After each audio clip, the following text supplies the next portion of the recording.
Bonjour. Hello. Hola. Marhaba bikoum. Sur le fil, Le podcast d'actu de l'AFP. des nouvelles choisies pour vous sur notre fil info.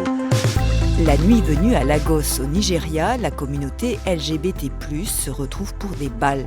Dans ces fêtes emblématiques de la culture queer, on danse et on défile au son de l'afrobeat nigérian et des pop stars américaines.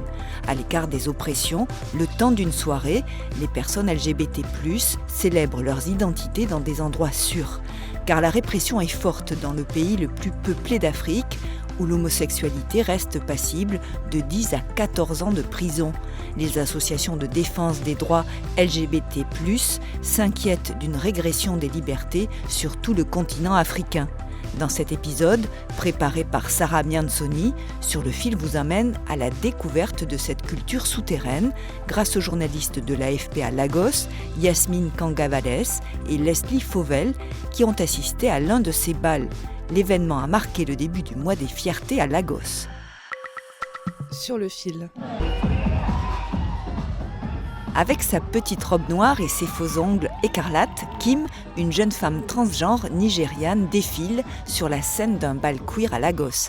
Elle tournoie et enchaîne des poses sous le regard du jury. Le public l'acclame.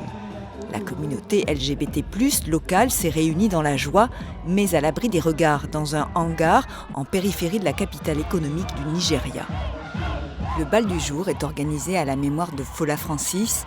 Décédée en décembre 2023, cette mannequin et entrepreneuse était la première femme trans à avoir défilé à la Fashion Week de Lagos. L'un de ses amis, le chanteur Uche, lui rend hommage sur scène.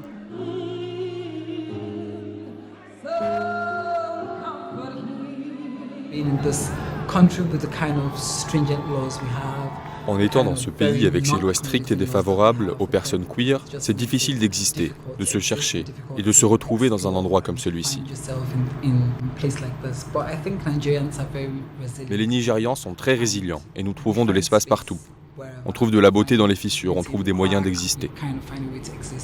Née aux États-Unis, la culture ballroom est un espace d'expression politique. Dès les années 1970, la communauté queer afro-américaine et latina de New York organise des bals. Moitié concours de beauté, moitié compétition de danse, les bals tordent les normes de genre. Au Nigeria, la scène ballroom se développe depuis une vingtaine d'années malgré l'hostilité de la société nigériane. L'homosexualité est passible de 10 à 14 ans de prison depuis 2014. Dans le nord du pays, à majorité musulmane, la loi islamique impose même la peine de mort. Dans les faits, elle est rarement appliquée. Pour Issa Sanoussi, directeur d'Amnesty International au Nigeria, cette répression est surtout une affaire de calcul politique.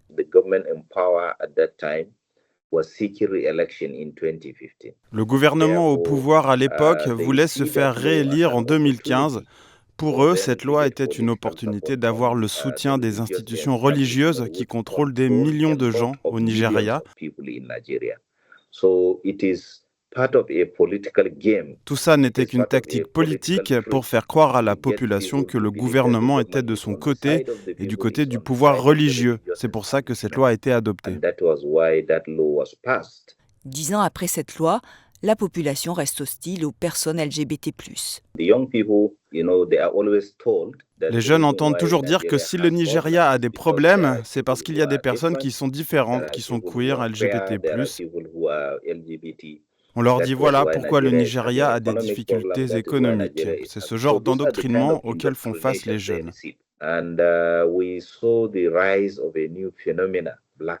On a aussi vu l'arrivée d'un nouveau phénomène, le chantage. Comme l'homosexualité est illégale, des gens se servent de la loi pour faire du chantage aux personnes LGBT+.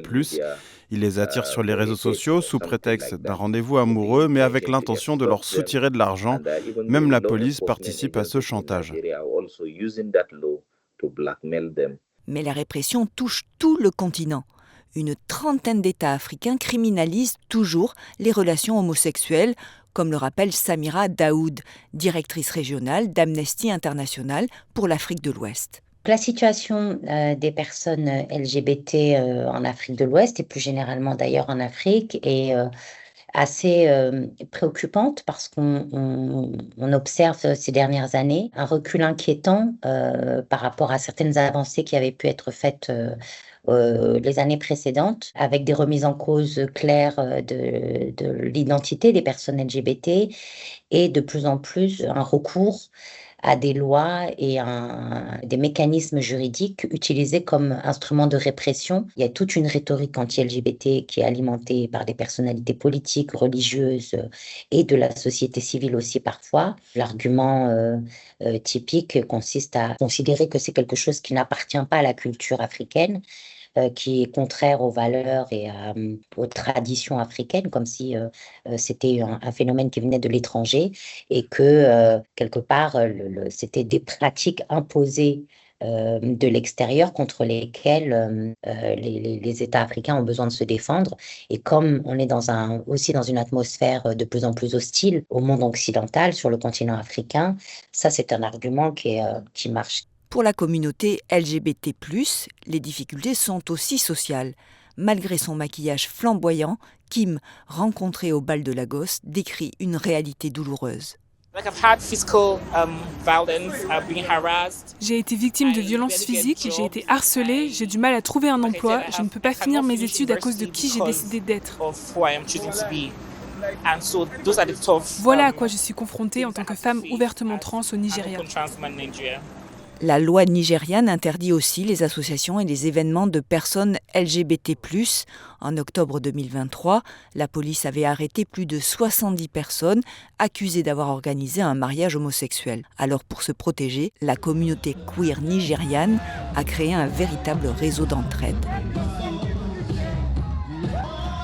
Et pour Kim, malgré les risques, il faut maintenir des espaces de liberté comme les bals. Pour les personnes queer, Lagos est très différente du reste du Nigeria. Dans l'état d'où je viens, je ne pouvais pas m'habiller librement comme une femme trans, ni sortir comme ça.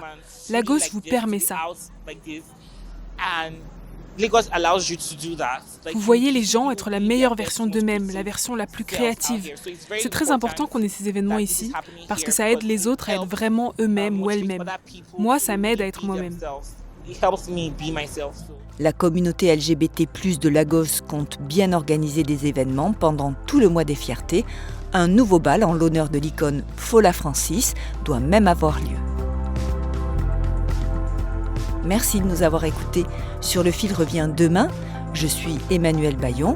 Si vous avez aimé cet épisode, alors n'hésitez pas à vous abonner. À bientôt.